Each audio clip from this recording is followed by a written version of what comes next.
Hello friends, welcome to Yas Recipes. இன்னைக்கு நம்ம சேனல்ல ரொம்பவே சூப்பரான சிக்கன் குழம்பு ரெசிபி தான் எப்படி செய்யறதுன்னு பார்க்க போறோம். இந்த சிக்கன் குழம்பு செய்யறது ரொம்ப சிம்பிள், டேஸ்டும் சூப்பரா இருக்கும். வாங்க எப்படி செய்யறதுன்னு பார்க்கலாம். கடாயில 3 டேபிள் ஸ்பூன் எண்ணெய் சேர்த்துக்கோங்க. இது கூடவே பட்டை, கிராம்பு, ஏலக்காய், 1/2 ஸ்பூன் சோம்பு சேர்த்துக்கோங்க. 2 வெங்காயத்தை நான் பொடியா கட் பண்ணி வச்சிருக்கேன், அது இதோட சேர்த்துக்கலாம். ஒரு பச்சை மிளகாவை உடைச்சிட்டு சேர்த்துருக்கேன். சின்னதா இருந்துச்சுன்னா 2 சேர்த்துக்கோங்க. ஒரு கொத்து நல்லா ஃப்ரெஷ்ஷான கருவேப்பிலை சேர்த்துக்கலாம். இப்போ வெங்காயத்தை நல்லா வதக்கிக்கலாம். வெங்காயம் பார்த்தீங்கன்னா நல்லா கண்ணாடி பதம் வரணும், அந்த மாதிரி வதக்கி எடுத்துக்கோங்க. வெங்காயம் வதங்க ஒரு 3லேருந்து 5 நிமிஷம் ஆகும். வெங்காயம் பார்த்தீங்கன்னா நல்லா வதங்கிடுச்சு. இதில் 1/2 கைப்பிடி புதினா மல்லி சேர்த்து அதையும் நல்லா எண்ணெயிலே வதக்கிக்கலாம். இப்படி நம்ம வதக்குறப்போ நமக்கு கறி குழம்போட வாசனை ரொம்ப நல்லா இருக்கும். 2 ஸ்பூன் இஞ்சி பூண்டு பேஸ்ட் சேர்த்து அதையும் பச்சை வாசனை போகிற அளவுக்கு வதக்கி எடுத்துக்கலாம். இந்த குழம்புல நம்ம தேங்காய் எதுவுமே சேர்க்கல, ரொம்பவே சிம்பிளான மெத்தடில் தான் நான் இதில் செஞ்சு காமிக்க போகிறேன். இப்போ இஞ்சி பூண்டோட பச்சை வாசனை கம்ப்ளீட்டாக போனதுக்கு அப்புறம் 2 தக்காளி கட் பண்ணி வச்சிருக்கேன், அதையும் சேர்த்துக்கலாம்.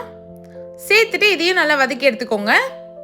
வெங்காயமும் தக்காளியும் நல்லா வதங்கி ஒரு தொக்கு மாதிரி கன்சிஸ்டன்சியில் வரணும். இப்போ பாருங்கள் நல்லா வதங்கிடுச்சு. நம்ம மசாலா சேர்த்துக்கலாம். 1/2 ஸ்பூன் மஞ்சத்தூள் சேர்த்துக்கோங்க.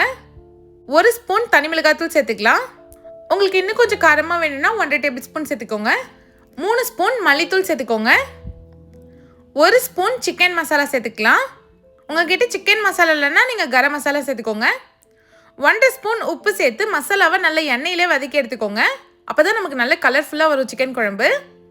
இப்போ பாருங்கள் மசாலா நல்லா பச்சை வாசனை போய் நல்லா சூப்பராக ரெடி ஆகிடுச்சு. நான் இதில் க்ளீன் பண்ணி வச்சு சிக்கன் சேர்த்துருக்கேன். நான் இன்றைக்கி 1/2 கிலோ அளவுக்கு சிக்கன் எடுத்திருக்கேன். இது கூடவே உருளைக்கிழங்கு கட் பண்ணி சேர்த்துக்கலாம். சிக்கன் குழம்புல உருளைக்கிழங்கு, முருங்கைக்காய், கத்திரிக்காய் இதெல்லாம் சேர்த்து செஞ்சிங்கன்னா இன்னுமே டேஸ்ட் ரொம்ப நல்லாயிருக்கும். நான் இன்றைக்கி உருளைக்கிழங்கு மட்டும்தான் சேர்த்துருக்கேன்.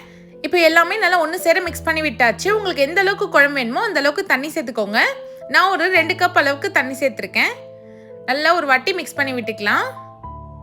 இப்போ இதை மூடி போட்டு ஒரு 10லேருந்து 15 நிமிஷம் வேக வச்சு எடுத்துக்கோங்க. கேஸ் மீடியம் ஃப்ளேமில் வச்சு 15 நிமிஷத்துக்கு அப்புறம் ஓப்பன் பண்ணி பார்த்தீங்கன்னா குழம்பு நல்லா சூப்பராக ரெடி ஆகிடும். இதில் 1 ஸ்பூன் மிளகுத்தூள் சேர்த்துக்கலாம்.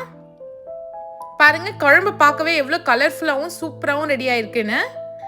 இது கொதிச்சு வர்றப்பவே வீடியோ அவ்வளோ வாசனையாக இருந்துச்சு. கன்சிஸ்டன்சி பாருங்கள், இந்த அளவுக்கு திக்காக இருக்கணும், ரொம்ப தண்ணியாக சேர்க்காதீங்க. லாஸ்ட்டாக இதில் நான் ஒரு 2 அவிச்ச முட்டை சேர்த்துருக்கேன். இது உங்களுக்கு வேணும்னா நீங்கள் சேர்த்துக்கலாம், இல்லைன்னா ஸ்கிப் பண்ணிக்கலாம். சிக்கன் குழம்புல உருளைக்கிழங்கு, அவிச்ச முட்டைலாம் சேர்த்து செஞ்சு பாருங்கள் ஒரு வாட்டி. டேஸ்ட் அவ்வளோ சூப்பராக இருக்கும். அவ்வளோதான், நல்ல கமகமன்னு சூப்பரான சிக்கன் குழம்பு ரெடி ஆயிடுச்சு.